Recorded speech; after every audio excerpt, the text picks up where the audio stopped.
These aren't just the top 10 mobile games of 2024. These are the ones that still stand out and are totally worth your time, even if you've missed them before. Let's jump right in.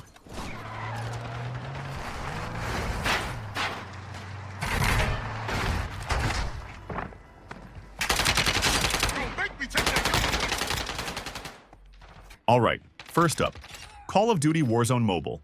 Because apparently we all needed a way to rage on the go. This isn't your average mobile shooter. It's a full-blown 120-player battle royale squeezed into your pocket.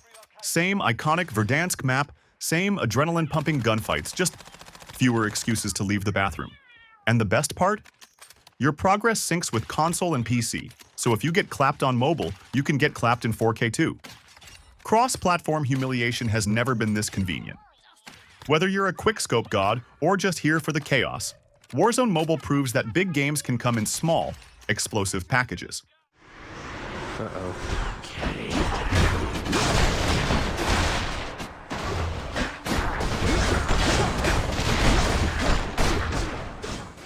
Time to descend into the underworld. Hades is finally on iOS, and it runs so smoothly you'd think the gods personally optimized it.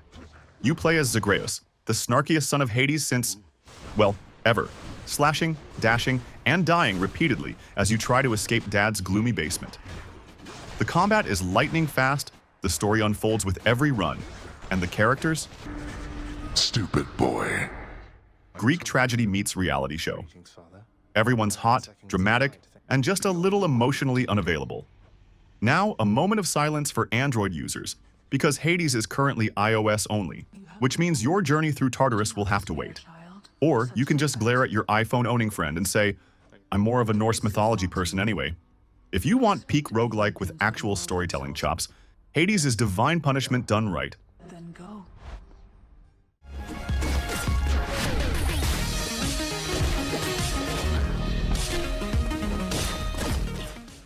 Katana Zero is what happens when a side-scrolling action game drinks espresso, reads philosophy, and develops a serious time-slowing addiction. Thanks to Netflix, it's now on mobile, which means you can commit stylish violence and existential dread on the go. What a time to be alive. You play as the Dragon, a hitman who slices through enemies like butter, while grappling with memory loss, cryptic therapy sessions, and a government conspiracy thicker than your ancient aliens watch list. Each level is a one-hit kill ballet of blades and bullets. Fail, rewind, retry, repeat. It's part puzzle, part precision action, and 100% wait, what just happened? Oh, and if you don't have a Netflix account? Well, that's the real final boss.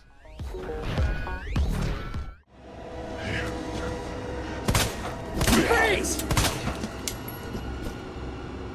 Stop it! If you thought horror couldn't get any more personal, Resident Evil 2 is now on iOS, which means you can be terrified literally anywhere. This isn't a stripped-down mobile spin-off. It's the full, beautifully grotesque remake. You play as Leon or Claire just trying to survive their first day on the job during what is possibly the worst citywide HR crisis ever. The zombies are relentless, the puzzles are clever, and Mr. X is still a 7-foot stress delivery system in a trench coat designed to generate enough palm sweat to test your phone's IP68 water-resistant rating. Now, Android users, don't panic if you see Residents of Evil 2 on the Play Store. That's not a typo. That's someone trying very hard to cash in on your confusion. Let's just say it's like buying Polystation instead of PlayStation.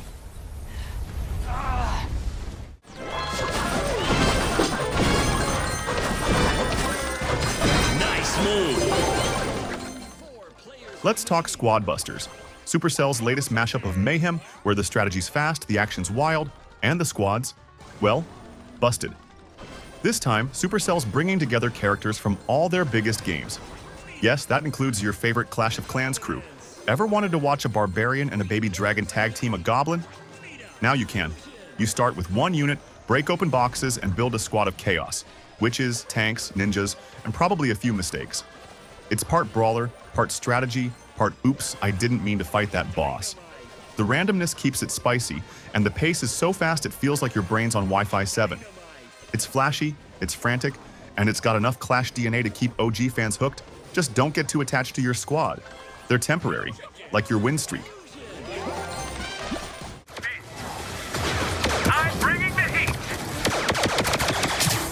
Fire of justice! Coming in hot from a galaxy not that far away, it's Star Wars Hunters. Imagine Overwatch and Star Wars had a lightsaber-swinging, blaster-firing baby. Yeah, that's this game. You pick a hunter, maybe a Sith-looking warrior, a Wookiee with rage issues, or a droid who thinks he's people, and jump into fast-paced 4 versus 4 arena battles. No Jedi, no Skywalkers, just pure chaos and team tactics. It's free to play, flashy, and surprisingly deep. And yes, you can roll around as 2 Jawas in a trench coat. Game of the year? Maybe not. Game of the meme? Absolutely.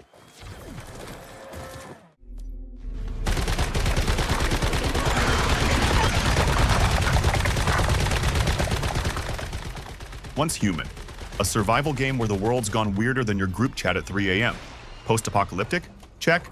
Creepy mutated creatures? Double check. Crafting, looting, base building, and possibly screaming at the screen? All included.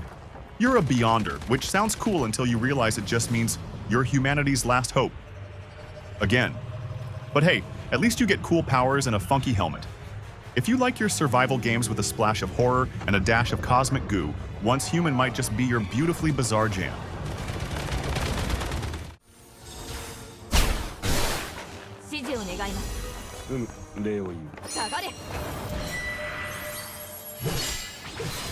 Next on the list, Sword of Convallaria, the game that saw Fire Emblem and Final Fantasy Tactics, nodded respectfully and said, "I can do that, but shinier."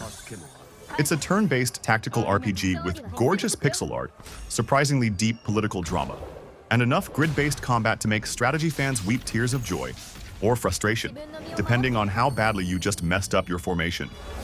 You lead a group of mercenaries in the war-torn land of Iria, making choices that actually matter, like not just red button or blue button, but choices that shift alliances, alter endings, and determine who buys you dinner later.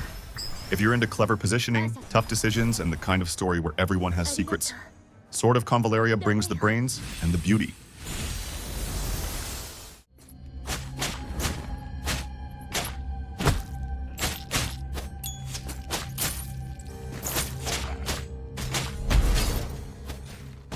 Let's get a little darker with Shadow of the Depth, the roguelike dungeon crawler that asks, what if your nightmares had better graphics? You dive into pixel art dungeons packed with monsters, traps, and loot that's probably cursed. It's fast, it's brutal, and every death feels like a learning experience, or a personal attack. The real kicker? It's got fluid combat and flashy combos that make you feel like a 16-bit boss. You can customize your gear, unlock skills, and slowly evolve from cannon fodder to dungeon-slaying legend. Shadow of the Depth doesn't hold your hand. It smacks it away with a spiked gauntlet. And honestly, that's part of the charm.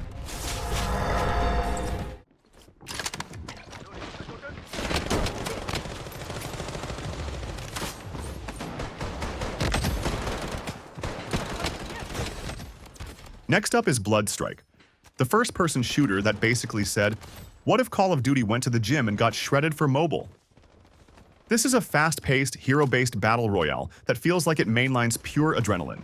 You've got operators with unique abilities, tight gunplay, parkour moves, and action that kicks off the moment you hit the ground. It's slick, it's snappy, and somehow runs butter smooth even on phones that projectile vomit when you open TikTok. Matches are short, intense, and packed with chaos. Perfect for when you've got 5 minutes to spare and an overwhelming urge to snipe someone from a rooftop or on a toilet bowl.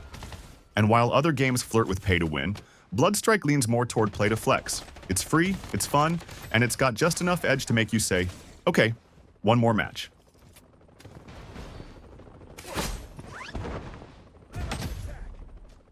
And that's a wrap on the top 10 mobile games of 2024. Whether you're jumping in for the first time or revisiting old favorites, these games are still totally worth your time. If you enjoyed this list, don't forget to like, subscribe, and hit that bell so you never miss a tap.